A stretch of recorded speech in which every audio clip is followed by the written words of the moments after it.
bom dia, que Deus esteja com todos. Hoje vamos exibir a terceira e última parte do estudo sobre o propósito de nossas vidas. A vida na família de Deus. O grandioso propósito para o qual Deus criou a humanidade é absolutamente inspirador. E perceba que esse destino não é apenas para a humanidade em um sentido geral, mas é destinado a você pessoalmente. Deus quer exaltá-lo para compartilhar a vida eterna e divina com ele e todos os seus filhos.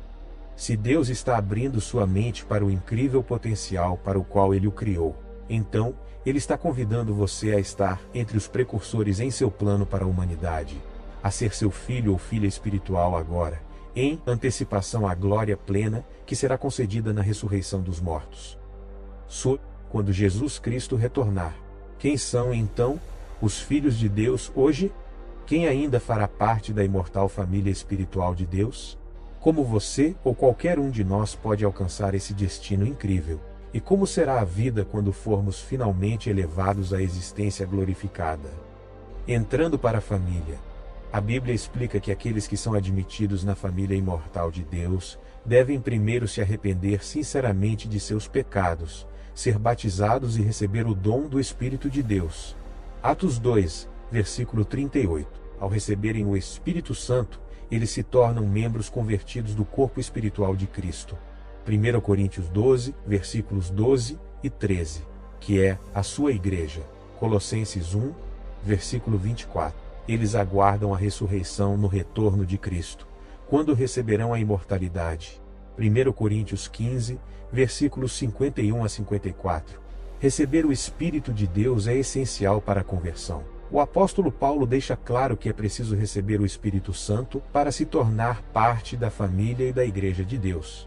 Portanto, se alguém não tem o Espírito de Cristo, esse tal não é dele.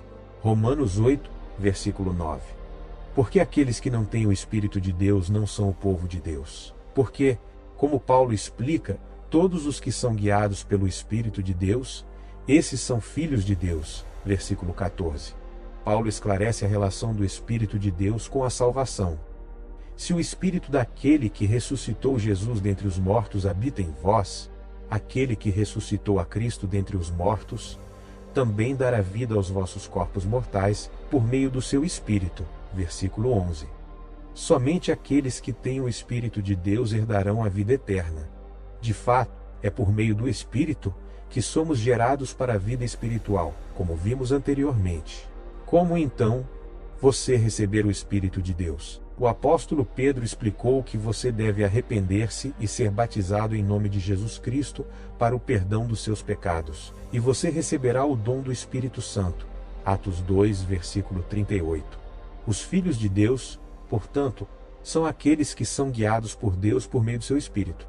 O Espírito Santo é o poder e a presença de Deus operando neles. Ver 2 Timóteo 1, versículo 6, Salmo 51, versículo 11, e Filipenses 2, versículo 13.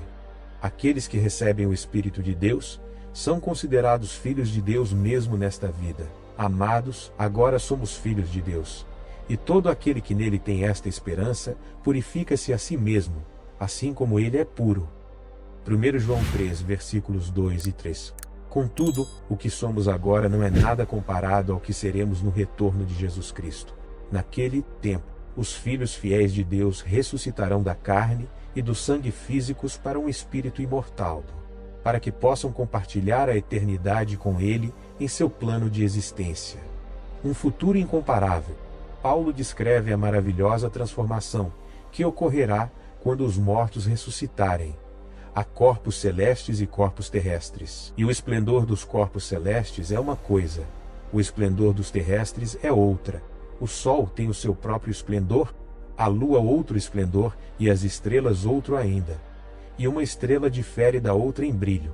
Assim também acontece com a ressurreição dos mortos. O que é semeado como perecível ressuscita como imperecível. Semeado em humilhação, ressuscita em glória, ressuscita em fraqueza, ressuscita em poder. Semeado corpo físico, ressuscita corpo espiritual. Se existe um corpo físico, também existe um corpo espiritual. 1 Coríntios 15, versículos 40 a 44. É por isso que Paulo diz: considero que os sofrimentos do tempo presente não podem ser comparados com a glória que em nós será revelada. Romanos 8, versículo 18. Veja também 2 Coríntios 4, versículos 16 a 18. Você entende a ideia? Ser ressuscitado para a família de Deus, como um filho de Deus, parte da própria família de Deus. É tão magnífico que é inútil tentar compará-lo a qualquer coisa que já tenhamos conhecido. Nenhuma quantidade de provações, problemas e sofrimentos nesta vida jamais se comparará ao dom inestimável da vida eterna, como filhos glorificados de Deus à plena semelhança do Pai e de Jesus Cristo. Esse futuro incrível é o que dá sentido à vida. É por isso que você nasceu. Não é à toa que Paulo exclamou: a criação aguarda com grande expectativa a revelação dos filhos de Deus. Romanos 8, versículo 19. Nosso papel no reino de Deus. O maravilhoso mundo de amanhã será inaugurado com o retorno de Jesus Cristo, que reinará como Rei dos Reis e Senhor dos Senhores. Apocalipse 19, versículo 16. Todo reino, poder e governo serão submetidos ao seu domínio divino. Apocalipse 11, versículo 15. Ele estabelecerá o reino de Deus na terra. Este era o cerne de sua mensagem, o Evangelho, ou Boas Novas, que ele pregou. Marcos 1, versículos 14 e 15. Os filhos e filhas de Deus que lhe foram fiéis participarão do reinado de Cristo. Observe a promessa de Cristo: ao vencedor, eu lhe concederei que se assente comigo no meu trono, assim como eu venci e me assentei com meu Pai no seu trono. Apocalipse 3, versículo 21. Aqueles que vencerem receberão a responsabilidade de serem reis e sacerdotes de Deus naquele reino. Apocalipse 1, versículos 5 e 6. Este futuro maravilhoso já havia sido predito no Antigo Testamento. Por exemplo, o profeta Daniel teve uma visão de Cristo recebendo seu reino de Deus Pai. Eu estava olhando nas visões da noite, e eis que vinha com as nuvens do céu, um como o Filho do Homem Jesus Cristo. Ele se dirigiu ao ancião de dias Deus Pai, e o fizeram chegar até ele. Então lhe foi dado domínio, glória e um reino, para que todos os povos, nações e línguas o servissem. O seu domínio é um domínio eterno que não passará, e o seu reino, o único que não será destruído. Então o reino e o domínio, e a grandeza dos reinos debaixo de todo o céu serão dados ao povo dos santos do Altíssimo.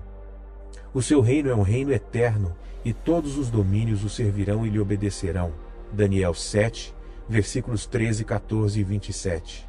Mais uma vez, os santos do Altíssimo, aqueles que são santificados ou separados como santos, ou seja, todos os verdadeiros seguidores de Deus, serão reis e governantes com Jesus Cristo. Esse governo divino compartilhado sobre as nações físicas da terra terá uma estrutura administrativa hierárquica. Por exemplo, somos informados de que o rei Davi governará novamente todo Israel, enquanto os 12 apóstolos de Cristo governarão as 12 tribos individuais de Israel. Jeremias 30, versículo 9, Ezequiel 37, versículos 24 e 25, Mateus 19, versículo 28. E haverá outras gradações sob essas hierarquias, e também no governo de outras nações.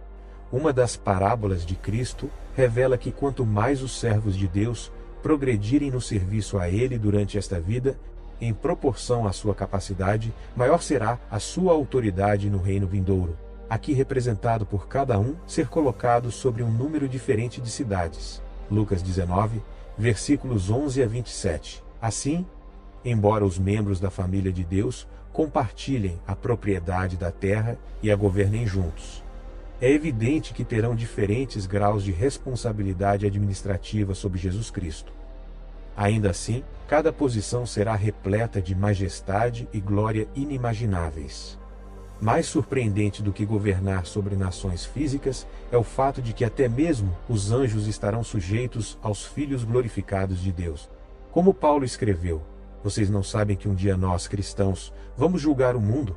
Vocês não percebem que nós, cristãos, julgaremos anjos?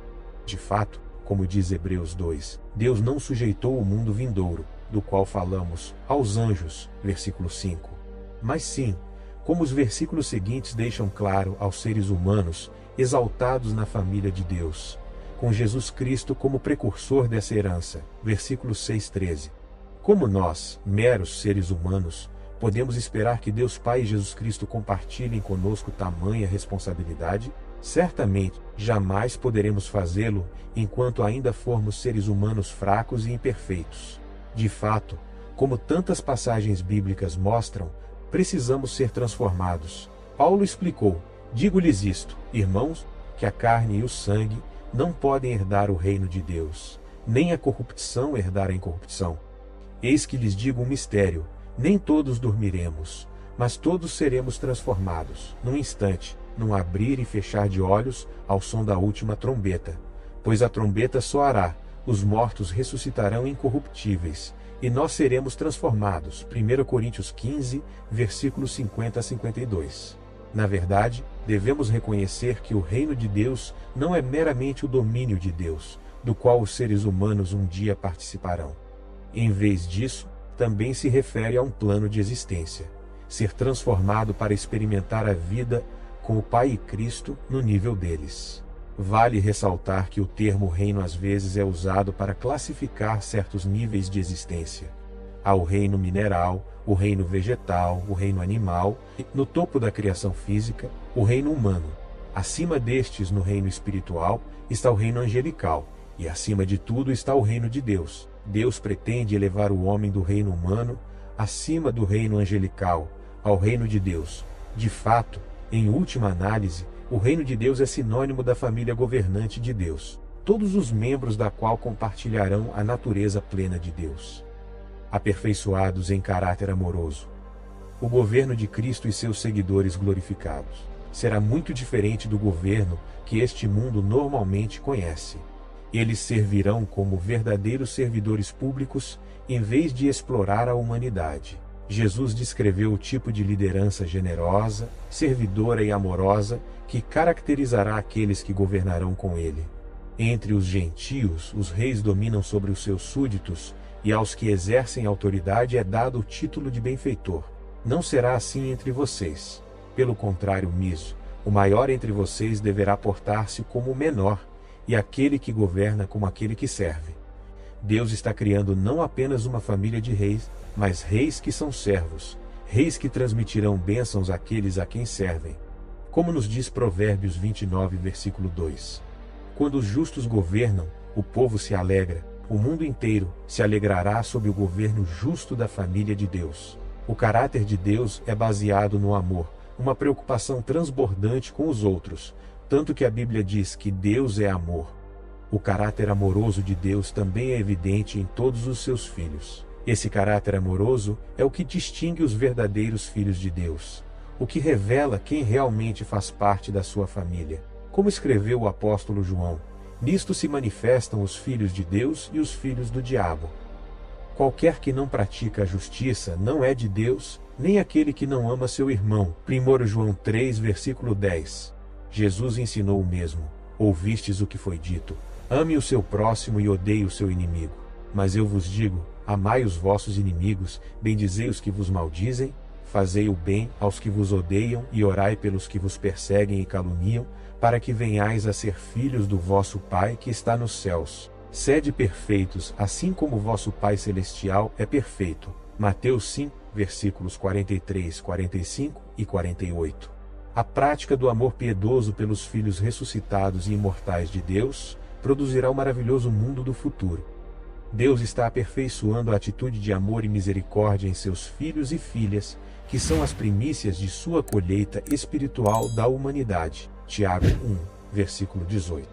Eles serão filhos dignos de sua família, filhos que demonstrarão ao restante da humanidade que a obediência à lei de Deus é o caminho certo da vida. Deus está criando em seus filhos seu caráter santo e justo, o padrão de vida, enraizado pelo hábito de escolher o caminho certo, o caminho do amor, mesmo contra a tentação e o desejo egoísta. A vida presente em corpos humanos físicos e temporários é nosso campo de treinamento para esse fim. Um tempo para os filhos de Deus desenvolverem um caráter justo, para se tornarem como o Pai e Cristo, em nossas mentes e estilo de vida.